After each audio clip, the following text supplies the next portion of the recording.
Mr. Charlton, please don't. I could get pregnant. On Christmas Eve, my best friend pulled me along to help cover for her and her boyfriend. After several rounds of drinks, a burning hand slipped beneath the fabric of my tight dress. It moved slowly over me, stroking and teasing, as a man's low voice murmured by my ear, "Relax. I'm only touching. I won't go any further." My name was Nicole Smith, and I had just celebrated my 18th birthday. Growing up with strict parents, I have never ventured into the world of dating. While my peers had cycled through boyfriends, I had yet to experience the simple touch of a man's hand. On Christmas Eve, my bestie, Yara Charlton, came to me, her cheeks rosy with a mix of excitement and nerves. "Nicole, can you do me a solid and come over on Christmas Eve? I need a wing woman to help me sneak some time with Keith." "Huh?"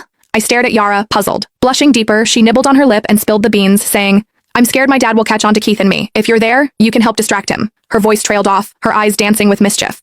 "I haven't had a chance to be close with Keith in forever. You need to help me." I could not say no to Yara, so I agreed, albeit with a bit of trepidation. As a token of her gratitude, Yara gifted me a gorgeous dress. However, it was too small tight on me, uncomfortably so. It barely covered me properly, leaving me blushing at my own reflection. Stepping into Yara's place, her gaze immediately brightened. "Nicole, you look stunning. Trust me, no guy could resist you." Her compliment had me ducking my head, my cheeks aflame. After a brief catch-up, Yara slipped away to be with Keith. They were tucked away in a cozy nook, lost in each other. From where I stood, I caught a glimpse of Keith's hand slipping under Yara's top, playfully caressing her in a way that left little to the imagination. Yara was buzzing with excitement, occasionally letting out a hum. The intensity of the moment sent my pulse racing, and I could feel my temperature rising. Recalling Yara's earlier words, I grabbed a glass of red wine and made my way to her dad. "Mr. Charlton, thanks for having us over today." "This one's for you," I said, and without hesitation, I knocked back the wine. I must have gulped it down too fast because I started coughing. Yara's dad, Luis Charlton, was by my side in an instant, patting my back with a calm and alluring voice. "Everything okay?" His hand was big and warm, and even through my dress, I could feel the heat radiating from him. I blushed and got all flustered. "Mr. Charlton, I'm okay, really,"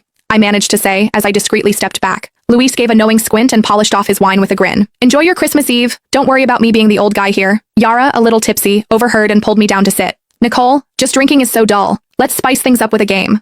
Before I could even respond, she had an empty wine bottle spinning on the table. The rules were simple. Whoever the bottle pointed at had to take a dare. As luck would have it, the bottle spun right to me on the first go. Yara's smirk widened as she egged me on, saying, "Nicole, you're in for it now. No backing out when your turn comes." She handed me a deck of cards, and with shaky hands I drew one. Yara snatched it from me and announced the challenge written on the card. "Pick any guy here and sit on their lap for 5 minutes. No moving allowed." When I heard that, my mind went blank. There were only 2 guys to choose from. One was Yara's boyfriend, Keith, and the other was Yara's dad, Luis. I could feel my cheeks burning as I sneakily glanced at Luis.